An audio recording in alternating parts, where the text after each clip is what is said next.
Uttar Pradesh police में तैनात एक सिपाही एक लड़की के पास पहुंचता है जो कि बंगाल की रहने वाली होती है। उस लड़की पर आरोप था कि उसने एक मोबाइल चोरी किया है। जैसे उस लड़की के पास पहुंचता है, उससे बातचीत करता है, उससे कहता है कि तुमसे पूछताछ होगी, चलो थाने।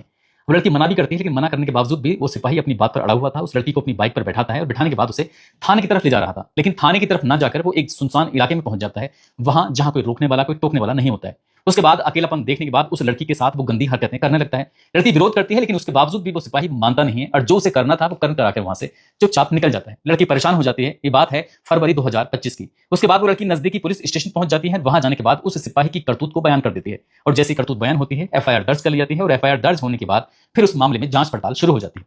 लेकिन कुछ दिन के बाद वो लड़की अपने ही बयानों से पलट जाती है। यानी कि जो आईओ इस मामले में जांच पड़ताल कर रहा था, उसने उस सिपाही को जेल तो भेजना था, लेकिन फिर दूसरा आरोप लगाया जाता है और लगाने के बाद उसको जेल भेज देता है। क्योंकि बात कोर्ट तक नहीं पहुंचती है, लड़की पूरी हिम्मत नहीं जुटा पाती है, इसलिए वो केस कमजोर पड़ जाता है। और जब केस कमजोर पड़ जाता है तो गया हुआ सिपाही जो जेल गया था वो वापस लौट कर आ जाता है। वापस लौट कर आने के बाद अगली बार जो उसने घटनाक्रम को अंजाम दिया, तो आप लोग सोचने पर मजबूर हो जाएंगे, सिहर जाएंगे, ये सोचेंगे कि आखिरकार उस सिपाही के खिलाफ अगर कोर्ट में गवाही दे दी गई होती, यदि सच को सामने रख दिया गया होता, यदि पुलिस ने अपना काम ईमानदारी से किया होता, तो शायद इतनी बड़ी घटना नहीं होती। क्योंकि जब उसका मेडिकल टेस्ट कराने के लिए उसको हॉस्पिटल लेके जाते हैं, चाहे नर्स हो, तीमारदार हो या डॉक्टर हो, उन्होंने घेरने के बाद उस सिपाही को बहुत बुरी तरह से मारना पीटना शुरू कर दिया। उसके बाद फिर उस सिपाही को लेके जाते हैं कोर्ट की तरफ, लेकिन पहले ही पता चल जाता है कि वहां पर जो वकील हैं, वकील घेराबंदी किए हुए हैं और घेराबंदी करने के बाद उस सिपाही के साथ वो बड़ी वारदात को अंजाम दे सकते हैं।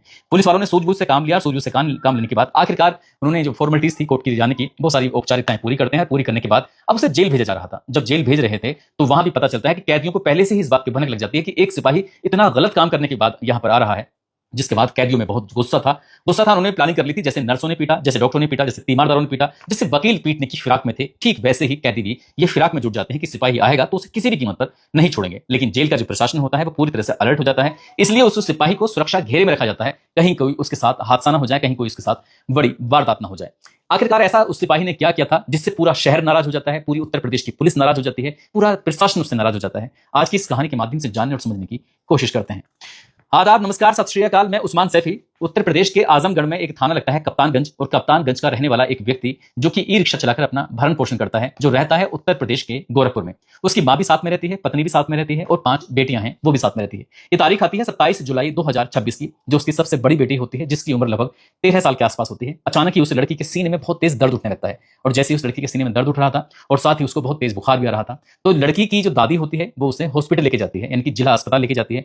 जो लड़की है, उसकी जो मां है वो प्रेग्नेंट है और 9 महीने के आसपास की वो प्रेग्नेंट होती है, इसलिए दादी पर ही जिम्मेदारी आई हुई थी। जो पिता है लड़की का, वो ई रिक्शा चलाता है और परिवार का भरण पोषण करता है।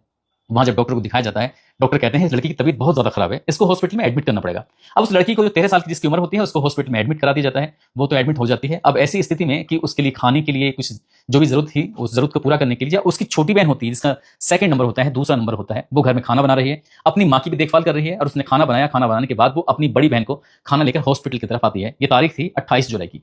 जैसे ही वो जाती है तो साथ में तीसरे नंबर की जो बहन है उसको अपने साथ लेके जाती है और बहन से कहती है कि काम करेंगे, खाना हम बड़ी बहन के साथ, दादी के साथ हॉस्पिटल में ही खा लेंगे, तो मेरे साथ चलो। जब वो छोटी बहन को लेकर हॉस्पिटल जाती है, हॉस्पिटल जाने के बाद खाना उनके सामने रख देती है। अब खाना खाने की तैयारी चल रही थी। ये लगभग 9 बजे के आसपास का वक्त हो रहा था। 28 जुलाई 2026 की रात की ये बात है।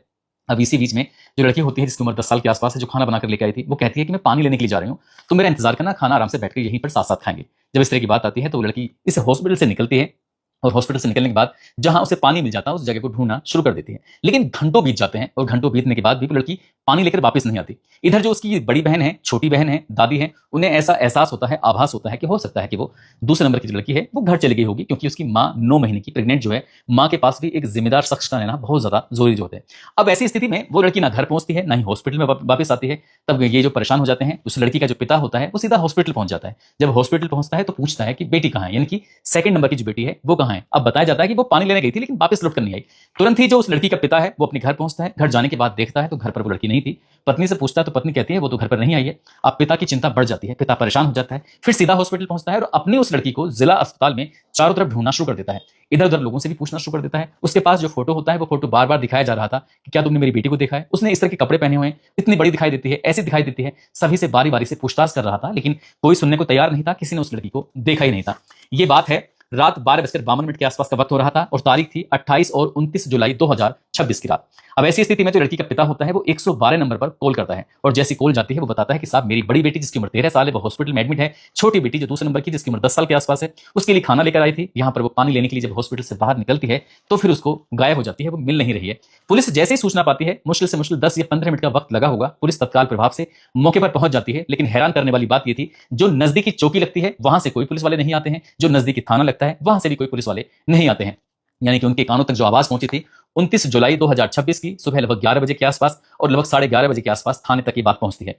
जो बाप है वो अपनी बेटी को लेकर बेइंतहा परेशान था। ऐसी कोई जगह नहीं थी, ऐसा कोई डॉक्टर नहीं था, ऐसा कोई तीमारदार नहीं था, ऐसा कोई कमरा नहीं था, ऐसी कोई जगह नहीं थी जहां वो अपनी बेटी को लगातार तलाश नहीं कर रहा था। तभी वो हॉस्पिटल वालों के सामने रोते हुए, गिड़गिड़ाते हुए बार बार अपील कर रहा था। पुलिस तक बात पहुंच ही चुकी थी, पुलिस भी मौके पर आ ही जाती है। जब पुलिस मौके पर आती है तब सीसीटीवी कैमरे देखने शुरू किए जाते हैं और जब सीसीटीवी कैमरे देखने शुरू किए जाते हैं, जो सामने दृश्य था 36 सेकंड का जो सीसीटीवी कैमरे में कैद हो जाता है, उसको देखकर सबके सब हैरानी में पड़ जाते हैं। हैरानी में इसलिए पड़ जाते हैं कि एक सिपाही होता है जिसने वर्दी पहनी हुई है, वो सिपाही बाइक पर होता है, बाइक के जो उसके नंबर थे बिल्कुल साफ साफ दिखाई दे रहे थे, वही उस 10 साल की लड़की से बातचीत कर रहा था। बातचीत करने के दौरान करीब करीब 2 मिनट या 4 मिनट उसने बातचीत की होगी और उस लड़की को अपनी बाइक पर बिठाता है और बाइक पर बिठाने के बाद सदर हॉस्पिटल से सीधा शास्त्री चौक से कचहरी से डोमिनगढ़ महेश्वरापुर तक वो कैमरे में दिखाई देता है और लड़की आखिरी बार देखी जाती है रात 11:07 के आसपास। इसके बाद वो लड़की दिखाई नहीं दी जाती।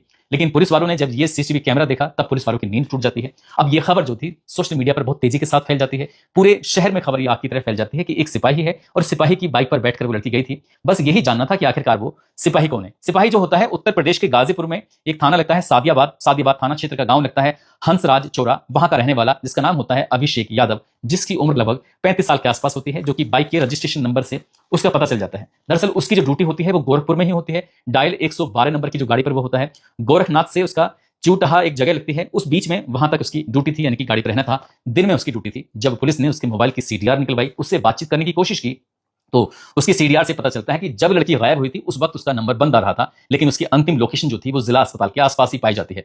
पुलिस ने घेराबंदी करना शुरू कर दिया और घेराबंदी करने के बाद आखिरकार उस सिपाही को अपनी हिरासत में लिया और हिरासत में लेने के बाद उससे पूछा कि तुम्हारी बाइक पर जो लड़की बैठी हुई थी वो कहां है। शुरुआत में वो इधर उधर की बात बताना शुरू कर देता है, लेकिन पुलिस ने उस सिपाही से जब अपने तरीके से बातचीत करना शुरू किया, क्योंकि अब इसमें 10 थानों से ज्यादा की पुलिस लग जाती है, 200 से ज्यादा सीसीटीवी कैमरे थे वो खंगाल लिए जाते हैं और पुलिस के लिए ही नहीं बल्कि पूरे शहर के लिए एक चिंता का विषय बन जाता है कि आखिरकार वो 10 साल की लड़की जो कक्षा 5 में पढ़ रही है वो गई तो कहां गई, सिपाही उसे कहां लेकर गया था। लेकिन पुलिस ने जब उसे सख्ती से बातचीत करना शुरू किया तो पूछताछ में उसने बताया कि चिहुटहा एक जो पुल है उसके पास एक रोहिन नदी है, रोहिन नदी के पास उसने उस लड़की को वहां पर फेंका था, यानी कि उसकी हत्या की, हत्या करने के बाद उस लड़की को वहां पर फेंका।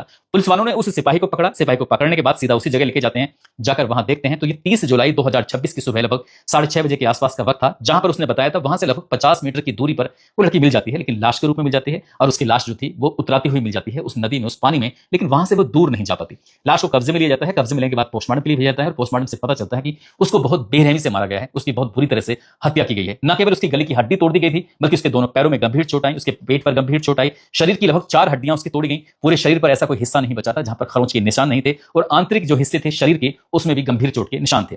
जब उससे जब पूछा जाता है तो जानकारी में पुलिस के सामने बात आती है कि वहां पास में ही शमशान घाट होता है, शमशान घाट का एक कमरा होता है, कमरे में उस लड़की को लेके जाता है और उस लड़की के साथ उसने गंदी हरकत की, हैवानियत जैसी उसने घटना को अंजाम दिया। जब उस लड़की से उसका मन भर जाता है तो उसे ये डर था कि कहीं ये बात खुल ना जाए, इसलिए उसी ने उसका गला घोटा और गला भी ऐसे नहीं घोटा था, जब वो जमीन पर पड़े हुई थी उसने उसके ऊपर पैर रखा, पैर रखने के बाद उसने पूरी ताकत से उसको दबा दिया। हालांकि उस लड़की ने रोने की, चीखने की, चिल्लाने की तमाम कोशिशें की थी। पोस्टमार्टम रिपोर्ट से पता चलता है कि उसने आखिरी वक्त तक फाइट करने की कोशिश की, लेकिन उस सिपाही के सामने उसका जो वजूद था वो कम था, वो अपने उस वजूद के सामने हार जाती है। लेकिन उसने मरते मरते भी उसने पूरी तरह से ईमानदारी से फाइट करने की कोशिश की, लेकिन सिपाही को इस बात से कोई फर्क नहीं पड़ रहा था। जो उसके साथ उसने करना था उसने बहुत आराम से, इत्मीनान से किया और जो कर लेता है तो उसके बाद फिर उसकी सारी हैवानियत उसके सामने आ जाती है। अब ऐसी स्थिति में जब पूरे शहर के बाशिंदों को यह बात पता चलती है कि एक सिपाही ने लड़की का अपहरण किया, अपहरण करने के बाद उसके साथ गंदी हरकत की, उसके साथ दुष्कर्म जैसी घटना को अंजाम दिया, तो यह बात पूरे शहर में आपकी तरफ फैल जाती है। जब किसी को जेल भेजा जाता है तो जेल भेजने से पहले उसका मेडिकल परीक्षण किया जाता है। अब जिला अस्पताल में जहां से उस लड़की का किडनैप किया गया था उसी जिला अस्पताल में जब सिपाही को लेकर जा रहे थे तो इसी बीच में वहां नर्स एक जगह इकट्ठी हो जाते हैं, वहां डॉक्टर एक जगह इकट्ठे हो जाते हैं, वहीं पर तीमारदार भी इकट्ठे हो जाते हैं। अब यहाँ पर एसओजी की टीम उस सिपाही को, अभिषेक यादव को जब अस्पताल में लेकर पहुंचते हैं तभी लोगों ने घेराबंदी करने के बाद उसको बहुत बुरी तरह से मारना पीटना शुरू कर दिया। जब उसे मार रहे थे, पीट रहे थे, तो पुलिस वाले डर जाते हैं, घबरा जाते हैं। एसपी सिटी तक बात पहुंच जाती है। एसपी सिटी भारी पुलिस बल के साथ मौके पर पहुंच जाते हैं। मौके पर जाने के बाद अभिषेक यादव उस सिपाही जो होता है उसको किसी तरकीब से उस भीड़ से बचाने की कोशिश कर रहे थे, लेकिन तब तक उसको बहुत बुरी तरह से धुन दिया जाता है। अब यहां से उसको कोर्ट में लेके जाना था, लेकिन पुलिस के पास इनपुट आता है कि आप कोर्ट लेके मत जाइएगा। वहां से बहुत सारे जो वकील हैं बहुत गुस्से में हैं, और बहुत गुस्से में हैं तो वो उसके साथ कुछ भी कर सकते हैं। वहां वाकई जो वकील होते हैं उन्होंने घेराबंदी करनी शुरू कर दी थी। उन्होंने पहले से प्लानिंग कर ली थी, जैसे ही वो कोर्ट में हाजिर होगा उसके बाद हम उससे अपने आप से निपट लेंगे। लेकिन पुलिस ने बड़ी सूझबूझ से काम लिया, उसको उस वक्त कोर्ट में लेके नहीं जाते हैं। लेके जब जाते हैं तो उस वक्त वकीलों का घेरा नहीं होता है, गुपचुप तरीके से उसे कोर्ट में तो लेके चले जाते हैं। लेकिन अब जब उसे जेल में भर्ती कराना था, यानी कि भेजना था, तब वहां से भी पुलिस को ये इनपुट मिल जाता है कि जेल के अंदर भी जो कैदी होते हैं वहां तक बात पहुंच गई है, क्योंकि अखबार वहां पढ़ा जाता है और टेलीविजन पर खबर चलती है। जब कैदियों की बात पता चलती है तो पूरी गोरखपुर की जेल में ही खबर आग की तरह फैल जाती है कि एक सिपाही आएगा जिसका नाम अभिषेक यादव है, जिसने एक बच्ची के साथ इतनी दरिंदगी की है, उसे किसी भी कीमत पर छोड़ना नहीं है। लेकिन पुलिस वाले जो जेल प्रशासन होता है वो पहले से ही अलर्ट मोड में आ जाता है, और उस सिपाही की सुरक्षा को देखते हुए उसको ऐसी जगह पर रखा जाता है जहां पर कोई उस पर हमला ना कर सके, क्योंकि रहेगा तो जेल में ही, अकेला तो वो कब तक रह पाएगा। लेकिन इसलिए उसका गुस्सा पब्लिक का कब तक रहेगा, कब तक नहीं रहेगा। इस घटना ने जब अखबारों के माध्यम से, सोशल मीडिया के माध्यम से या टेलीविजन न्यूज के माध्यम से जब लोगों को पता चलता है, तो लोगों को यकीन नहीं हो रहा था कि एक गरीब परिवार की लड़की के साथ ऐसी हरकत वो कैसे कर सकता है। फिर उसकी पुरानी कुंडली खंगाली जाती है, और पुरानी कुंडली जब खंगाली जाती है तो उसके बारे में पता चलता है ये साल 2016 में इसकी भर्ती हुई थी। 2016 में भर्ती होने के बाद पहली नियुक्ति जो उसकी मिली थी गोरखपुर में मिली थी। साल 2018 की बात है। 2018 में उसे पिपाइच थाना मिल जाता है। पिपाइच के बाद में से गोरखनाथ थाना मिल जाता है। वहां से ये एक लड़की के मामले में, यानी कि फरवरी 2025 की बात है, एक लड़की पर इल्जाम था जो कि पश्चिम बंगाल की रहने वाली थी कि उसने एक मोबाइल चोरी किया है। अब ये उस सिपाही उस लड़की के पास पहुंचता है, बजाय उसके जो काम करना था सिपाही को, जो रक्षा करनी थी या उसका अपना ड्यूटी थी, उसे ना करके उस लड़की को सुनसान जगह लेके जाता है। ऐसा दावा किया जा रहा है कि उसने उस लड़की के साथ गलत काम किया था, यानी कि दुष्कर्म जैसी घटना को अंजाम दिया था। लड़की थाने पहुंचती है, एफआईआर दर्ज की जाती है। उसके बाद वो गर्म घाव में एफआईआर तो दर्ज कर देती है, लेकिन मामला कोर्ट में नहीं पहुंच पाता, क्योंकि जिस दरोगा को जांच पड़ताल दी गई थी उस दरोगा ने उस लड़की से संपर्क करने की कोशिश की, तो ऐसा बताया जाता है कि लड़की ने कहा कि मैं किसी कानूनी पचड़े में नहीं पड़ना चाहती, मैं कानूनी या मैं कोर्ट कचहरी के चक्कर में नहीं पड़ना चाहती। इसलिए बात उच्च अधिकारियों तक पहुंच चुकी थी, बात सही थी। इसलिए उस वक्त जो भी एसएसपी थे, एसएसपी ने इसको सस्पेंड किया, और इस पर कुछ इल्जाम लगाया गया था कि इसने नंबर प्लेट फर्जी का इस्तेमाल किया है। इसको जेल भेज दिया जाता है। अब ये जब जेल जाता है तो सस्पेंड भी हो चुका था।